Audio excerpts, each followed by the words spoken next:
There's 3 areas you're expected to cover at the end of the interview. And in this video, I'm going to give you a list of questions from each of those areas, which you can use in your interview to show that you're the perfect candidate for the job. And we're starting with questions from theme number 1, which is the company. So you'll generally get around 10 minutes at the end of the interview to ask questions. And people think this is a formality, but this is actually a crucial part of the interview, which is assessed. And the first area they're going to pick up on is if you know what you're getting yourself into. Here, you'll have to demonstrate that you've done the research on the company and do you know the way they work, what they're involved in, what differentiates them. But this video isn't about generic questions. We're going to be focusing on asking specific questions about the company and the role. And the best way that you'll be demonstrating this is the days leading up to the interview. I'd say start around 7 days before. Begin to look on the company website or search for news articles from reputable sources. What you want to be looking for are recent product releases, deal activity, or any newsworthy item relating to the company. And the information that you're going to get from this research is going to feed into your first example question, which is, the company successfully completed a deal with X. Why do you think the company won the deal? So this question shows that, first of all, you're following the latest sector news and also interested in how this company differentiates themselves. If you talk about this, it will give the interviewer confidence that you're also someone who looks to differentiate themselves and succeed in your career. If you're bringing up a news event, positive or negative, then you could also ask, this company appeared in the news for X reason. How has management responded to take this on board?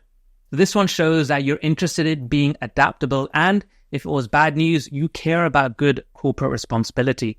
This particular example I remember I used in my Goldman Sachs interview, and based on the feedback I got from HR, played a big part in why I got offered the position. You see, for large organizations, reputational risk is of paramount importance, and so they don't want to be hiring someone or take the chance to hire someone who will risk it. And if you're asking these types of questions, it also shows that you're wanting to protect it. Lastly, in questions from this area, if you've picked up on some sector knowledge or developments, then your question can be based around, what are the challenges the company faces with respect to X? Where X could be economic uncertainty, some regulation changes, or in response to some competitor activity. And this question will always show that you're wanting to do external assessments as part of your job and you care about the latest developments in the market, making sure you don't want to fall behind and you're going to bring this attitude on the company when you work there. These questions are definitely going to make the interviewer struggle, but that's really what you want to do at this stage.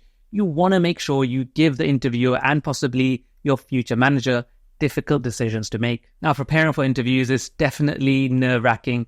I've done dozens of them across investment banks, private equity firms, and tech companies, and there's so much to remember for the interview. I don't want to spend my energy on all of those side things we also have to do to get ourselves ready for an interview, even though they're just as important.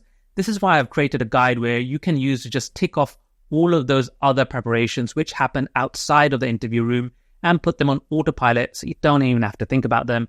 I'll leave a link to that in the description box below. But getting back to our questions, the next theme we're going to cover is moving down one level and focusing on the role.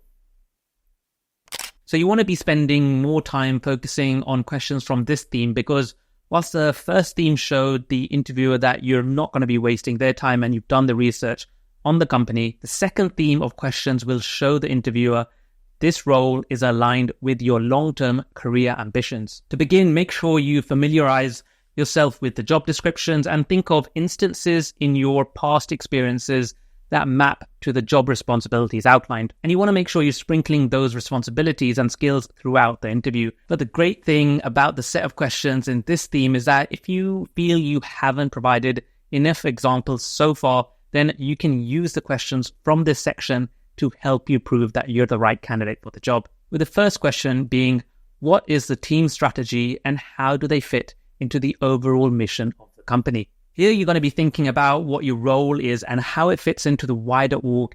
And what happens is then a discussion starts on some of the key stakeholders that you'll be working with. This is going to show that you're okay to be a team player and you're also a leader wanting to bring people together.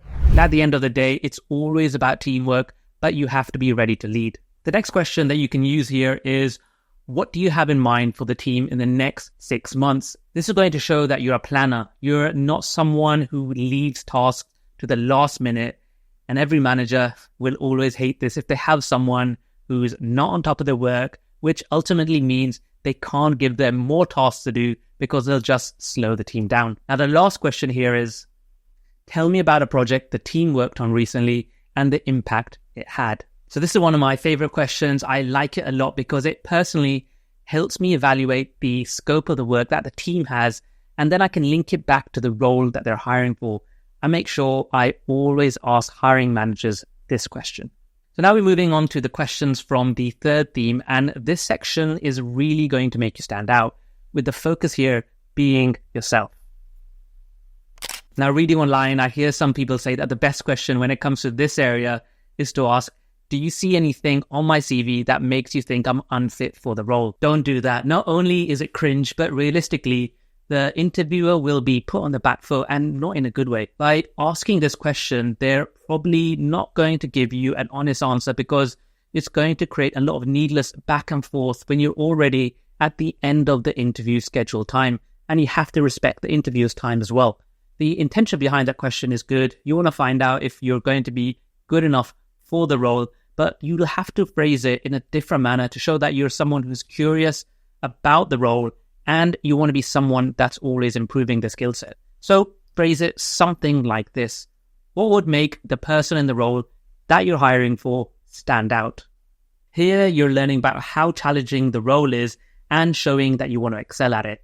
And after hearing these skills, maybe throw in a couple of examples to show how you've demonstrated this in the past. Another question you can ask here is, what's a skill that you find difficult from interviewees to demonstrate to succeed in this role?